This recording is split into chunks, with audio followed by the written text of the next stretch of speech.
할렐루야. 네. 오늘 아침 일찍이 주의 제단에 나오셔서 예배드리는 여러분들 모두에게 하나님이 주시는 은혜가 넘칠 수 있기를 기원합니다.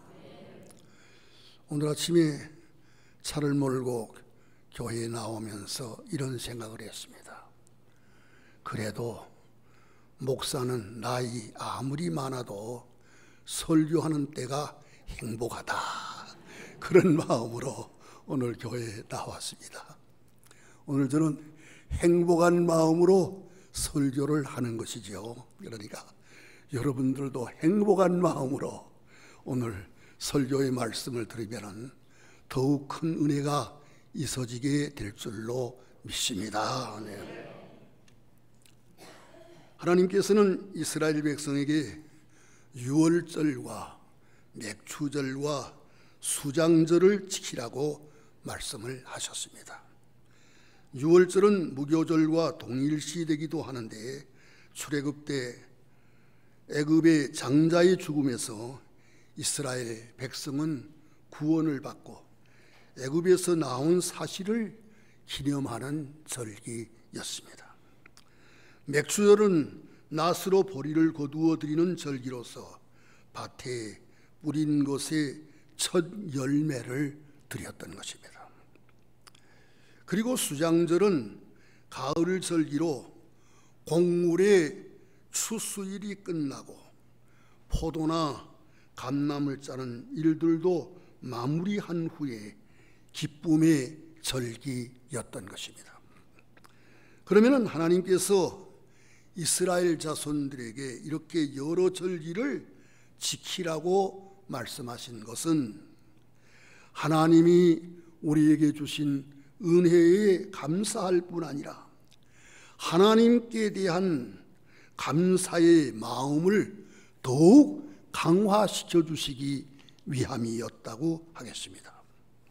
오늘 우리는 이 맥추감사주의를 통하여 하나님께 정성을 들여 감사 예물을 드릴 뿐 아니라 우리 생활에서 하나님께 대한 감사의 생활이 더욱 넘쳐질 수 있기를 간절히 기원하는 것입니다. 오늘 밭에 뿌린 것에 첫 열매를 드리는 맥추감사주의를 맞이하여 성령의 처음 익은 열매를 받은 성도라는 제목으로 여러분들에게 말씀을 증거하고자 합니다. 우리 성도들은 예수 그리스도를 믿음으로 구원을 얻었습니다. 그러나 우리는 몸의 구속을 받지를 못한 것입니다. 구원이 온전히 이루어지지를 못한 것입니다. 우리 성도들은 본문 말씀이 증거하고 있는 대로 성령의 처음 익은 열매를 받은 것입니다. 성령께서 역사하셔서 우리로 죄를 회개케 하시고 믿게 하시며 의롭다 하심을 얻게 하신 것입니다. 그러므로 성도들은 성령의 은혜 안에서 성별된 생활을 하며 몸의 구속을 온전히 바라보면서 더욱 정진하는 생활을 힘써야만 하는 것입니다. 우리 성도들이 믿는 하나님은 삼위일체 되시는 하나님이십니다. 우리가 잘 아는 대로 하나님께는 삼위가 계시는데 성부, 성자, 성령이십니다. 그러면 성도들의 구원에 있어서 성부 하나님은 이 구원을 계획하셨습니다. 그리하여 독생자를 보내어 주신 것입니다. 성자 예수 그리스도는 십자가에 못 박혀 죽으심으로 우리의 구원을 이루셨습니다. 그리고 성령 하나님은 성자 예수 그리스도께서 십자가를 통하여 이루신 구원을 우리 성도들에게 적용하시는 것입니다. 성령은 우리로 회개케 하시는 것입니다. 성령은 우리로 예수 그리스도를 믿게 하시는 것입니다. 성령은 우리로 거듭나는 자가 되게 하시는 것입니다. 성령은 우리로 성결케 하여 주시는 것입니다. 그리고 성령은 우리로 장차 영화롭게 하여 주실 것입니다. 성령은 장차 예수 그리스도께서 재림하실 날에 그리스도 안에서 죽은 자들을 살아 일어나게 하시며 살아남은 성도들을 영광스러운 몸으로 변화시켜 주실 것입니다. 예수님은 제자들에게 다락방 강화를 하시는 중에 나를 떠나서는 너희가 아무것도 할 수 없느니라고 말씀을 하셨습니다. 예수 그리스도께서 십자가에서 죽으시고 부활하여 승천하신 이후 성령의 시대에 살고 있는 우리 성도들은 성령을 떠나서는 아무것도 할 수 없다고 하는 사실입니다. 삼위일체 하나님의 제3위가 되시는 성령은 하나님의 영이신 것입니다. 로마서 8장 9절을 보니까 만일 너희 속에 하나님의 영이 거하시면 너희가 육신에 있지 아니하고 영에 있나니 누구든지 그리스도의 영이 없으면 그리스도의 사람이 아니라고 하였습니다. 또한 성령은 하나님의 영이실 뿐만 아니라 그리스도의 영이신 것입니다. 로마서 8장 9절을 보면 성령을 가리켜 하나님의 영이요 또한 그리스도의 영이라고 하는 사실을 말씀하고 있습니다. 또한 성령은 보혜사가 되시는 것입니다. 요한복음 14장 16절을 보면 내가 아버지께 구하겠으니 그가 또 다른 보혜사를 너희에게 주사 영원토록 너희와 함께 있게 하시리니 라고 하였습니다. 이 보혜사는 위로자 또는 우리를 도와주시기 위하여 우리 곁에 부름을 받은 자를 의미하는 것입니다. 또한 성령은 진리의 영이 되십니다. 요한복음 14장 17절을 보게 되면 저는 진리의 영이라 세상은 능히 저를 받지 못하나니 이는 저를 보지도 못하고 알지도 못함이라. 그러나 너희는 저를 아나니 저는 너희와 함께 거하시며 또 너희 속에 계시겠음이라고 말씀을 하셨습니다. 성령은 진리의 영이 되시기 때문에 성령은 우리로 진리를 깨닫게 하시며 우리로 모든 진리 가운데로 인도함을 받게 하여 주시는 것입니다. 그리고 성령은 은혜의 성령이신 것입니다.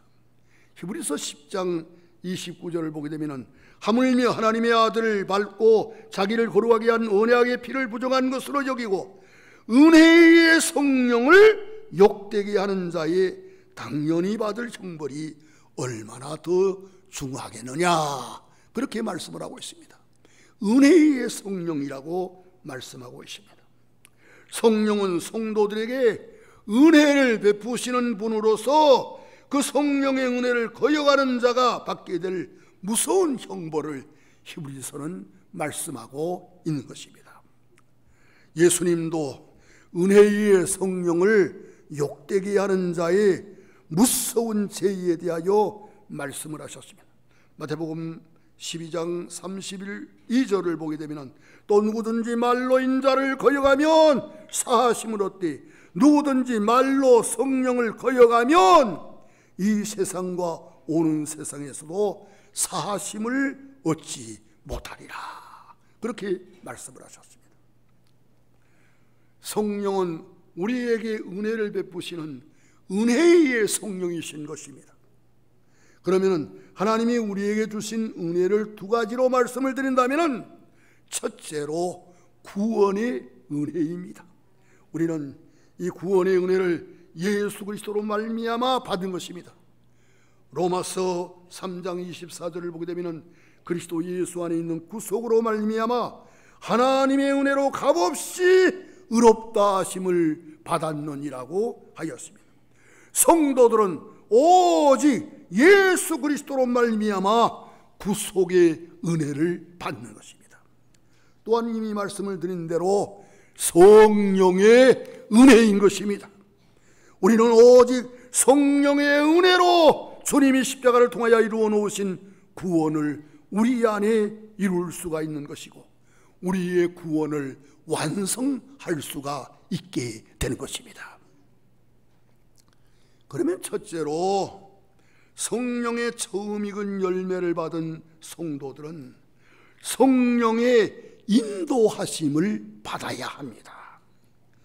인류의 시조가 범죄한 이후 온 인류는 죄 가운데 빠지게 되었습니다. 온 세상은 악한 자 안에 처하게 되었으며 죄 가운데 빠진 온 인류는 공중의 권세 잡은 자인 마귀를 쫓아서 살게 된 것입니다.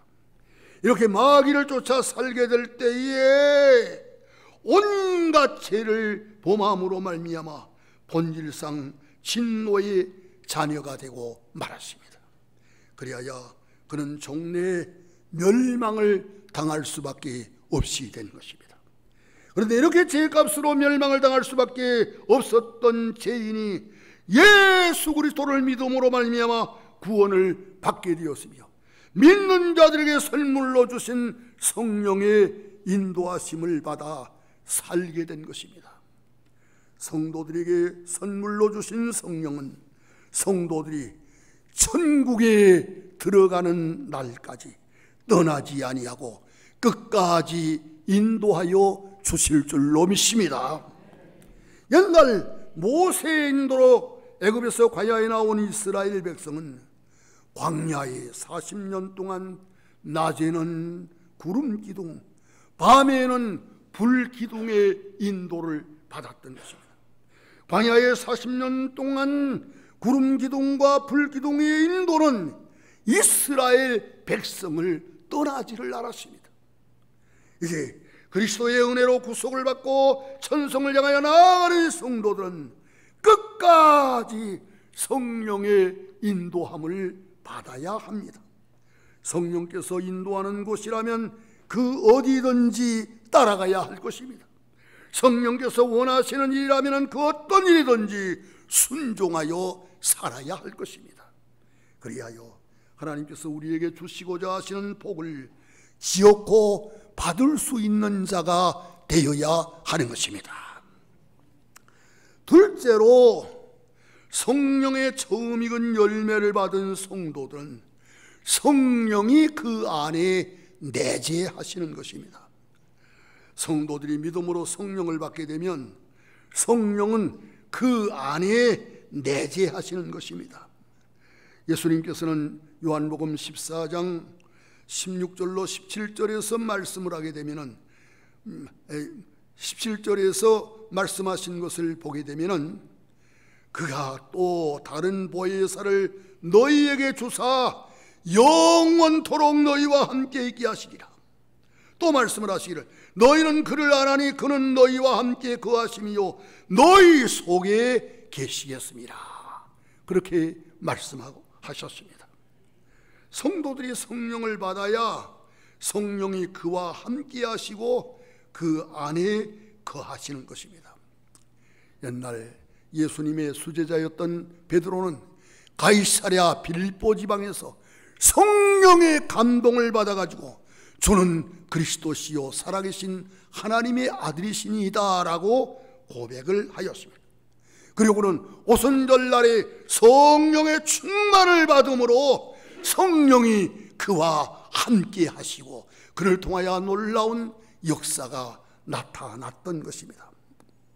성서를 보면 성령은 아버지와 아들에게서 임하는 사실을 보여줍니다. 요한복음 14장 16절을 보게 되면 예수님은 말씀을 하시기를 내가 아버지께 구하겠으니 그가 또 다른 보혜사를 너희에게 주사 영원토록 너희와 함께 있게 하시리라. 그렇게 말씀을 하셨습니다. 성령은 아버지 하나님께서 우리에게 주시는 은사인 것입니다. 그런데 누가복음 24장 49절을 보면은 예수님은 말씀을 하시기를 볼지어다 내가 내 아버지의 약속하신 것을 너희에게 보내리니 너희는 위로부터 성령을 피울 때까지 이 성에 유하라고 말씀을 하셨습니다. 이 말씀을 보게 되면 성령은 예수 그리스도께서 보내시는 은사인 것입니다. 아버지께서 보내시는 성령은 하나님의 영이시며 예수 그리스도께서 보내시는 성령은 그리스도의 영으로 한 영이신 것입니다. 한 성령이신 것입니다. 하나님 아버지께서 보내시는 성령, 예수 그리스도께서 보내시는 성령을 받게 되면 성령은 성도들과 영원토록 함께 하시는 것입니다. 믿으시면 아멘 하시기를 바랍니다. 이 아멘 할 때에 말씀이 우리 속에 들어가는 거예요. 오늘 아침 시간에는 모두 벙어리가 되었는지 입을 도저히 벌리지를 않네요. 구약시대에도 성령의 역사가 있었습니다. 선지자들과 성도들에게 성령이 나타나셔서 역사하였던 것입니다. 그러나 구약시대의 선지자들과 성도들에게 나타난 성령의 역사는 일시적이며 제한적이었던 것입니다. 그래서 성령이 감동하는 순간에만 예언할 수가 있었고 기적과 표적을 나타낼 수도 있었던 것입니다. 그러나 신약시대의 약속의 성령으로 인치심을 받은 성도들에게는 성령이 영원토록 함께 하시는 것입니다. 이걸 볼 때에 우리 신약시대의 성도들이 얼마나 큰 복을 받고 있는가를 알게 되는 것입니다. 혹시 성령을 받은 성도가 범죄하고 잘못되는 일이 있다고 할 것 같으면 성령은 그로 회개케 하시는 것입니다. 성령을 받은 자가 회개치 않게 되면 성령은 말할 수 없는 탄식으로 그를 위하여 기도하시며 근심하시는 것입니다. 그리하여 끝내 회개하고 하나님께 돌아오도록 하시는 것입니다.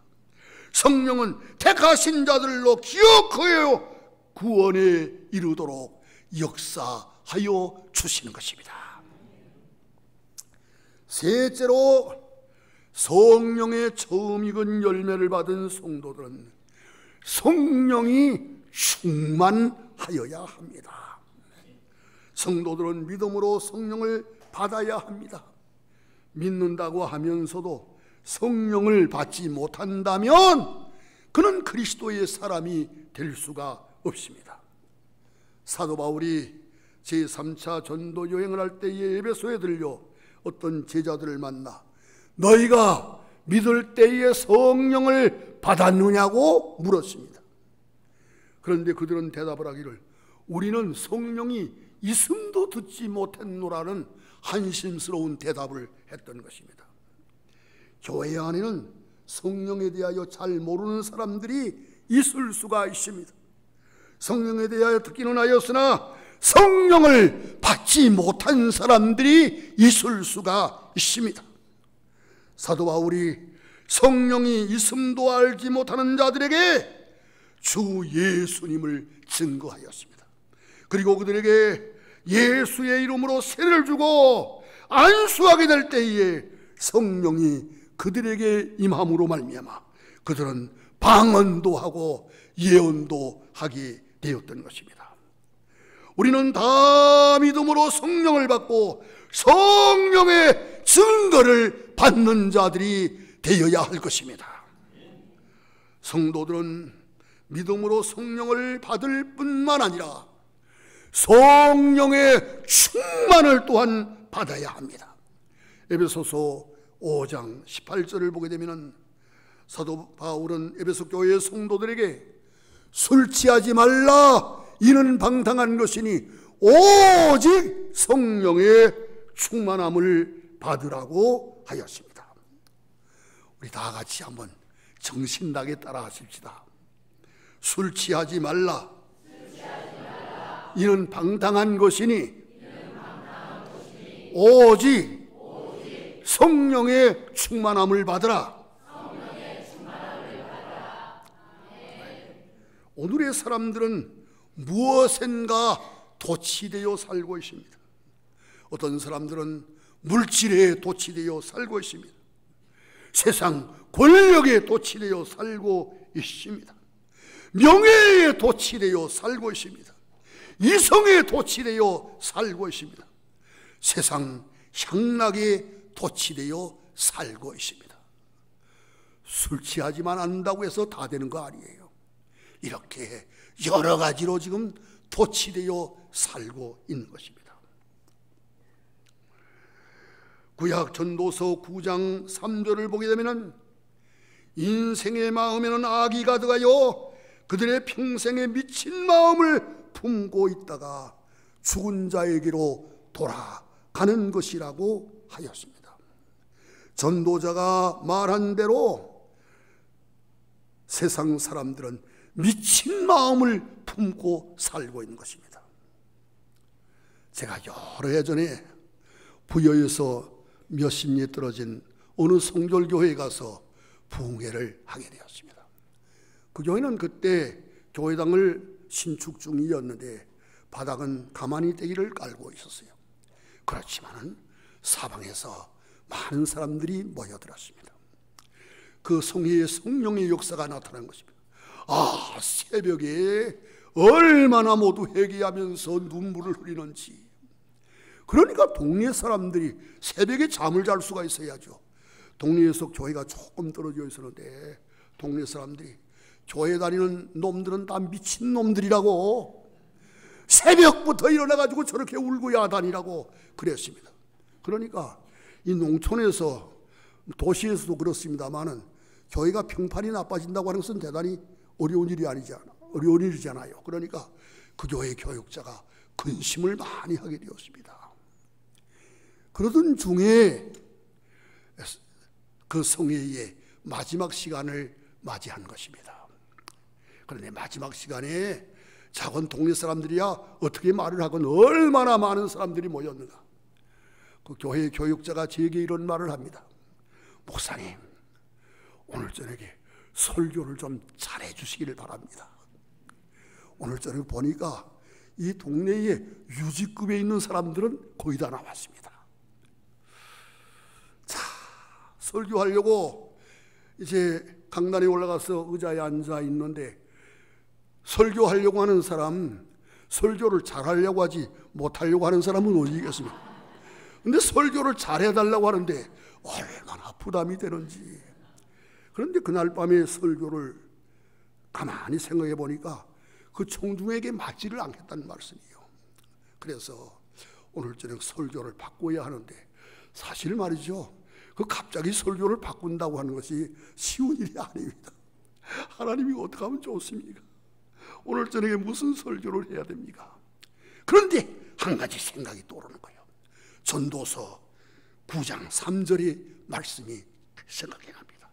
인생의 마음에는 악이 가득하여 그들의 평생에 미친 마음을 품고 있다가 죽은 자에게로 돌아간다는 말씀이었습니다.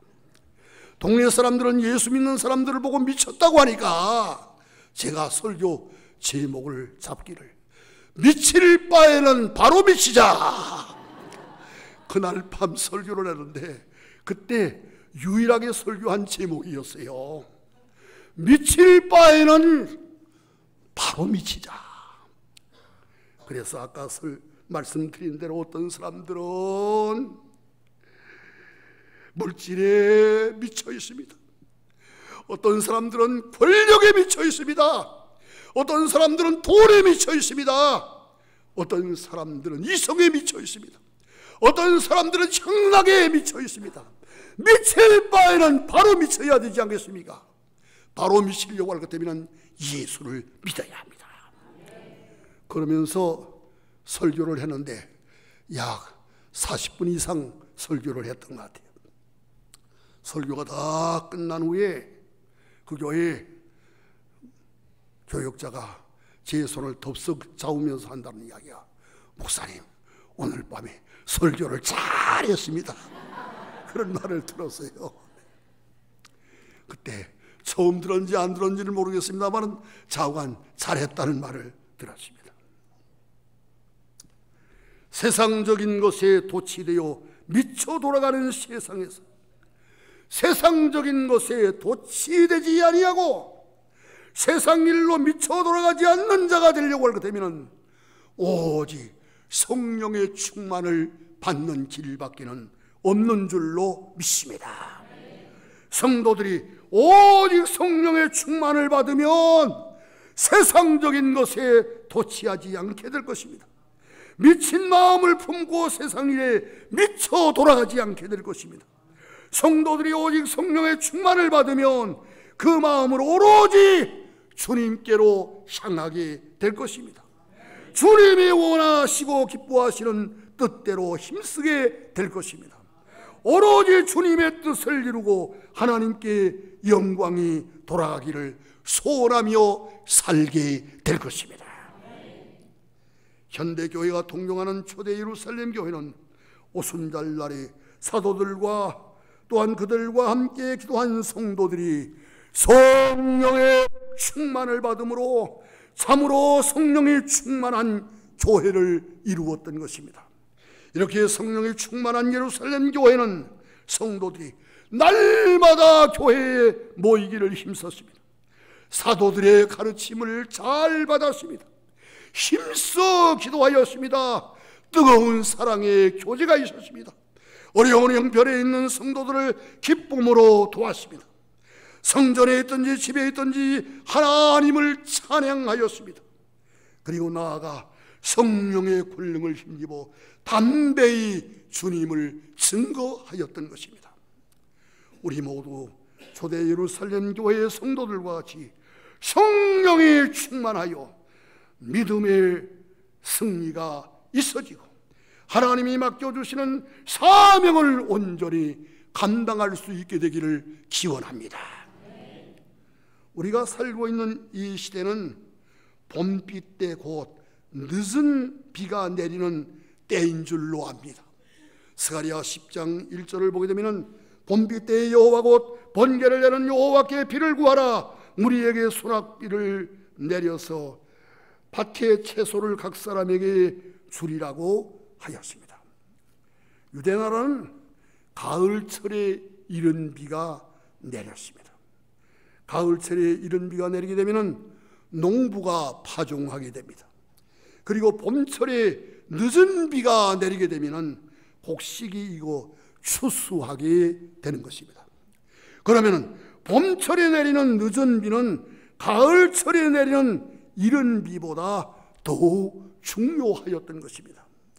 역사적으로 말하면 가을철에 내리는 이른 비가 초대시대에 나타난 성령의 역사라고 말한다면 봄철에 내리는 늦은 비는 마지막 때에 임하는 성령의 역사라고 할 것입니다.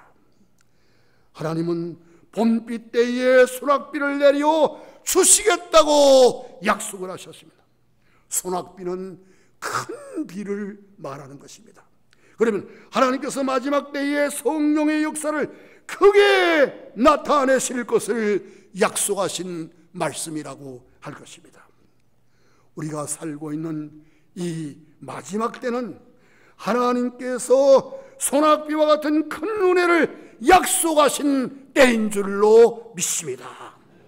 우리 모두 하나님이 우리에게 소낙비와 같은 큰 은혜를 주시겠다고 약속하신 때에 성령의 충만을 받을 수 있게 되기를 바랍니다.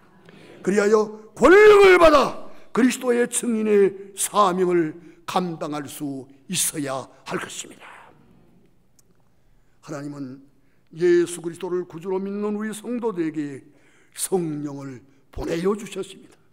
우리 모두 성령의 충만을 받고 권능을 받아 이 땅 위에서 그리스도의 증인의 사명을 감당하는 일꾼이 되고 자신의 구원을 온전히 이루어 영화롭게 되는 자리에까지 이룰 수 있는 성도들이 되어주시기를 간절히 기원합니다. 기도하겠습니다. 하나님 아버지, 우리를 많은 사람들 가운데서 택하시고 부르셔서 믿음으로 말미암아서 성령의 처음 익은 열매를 받게 하여 주신 것을 감사합니다.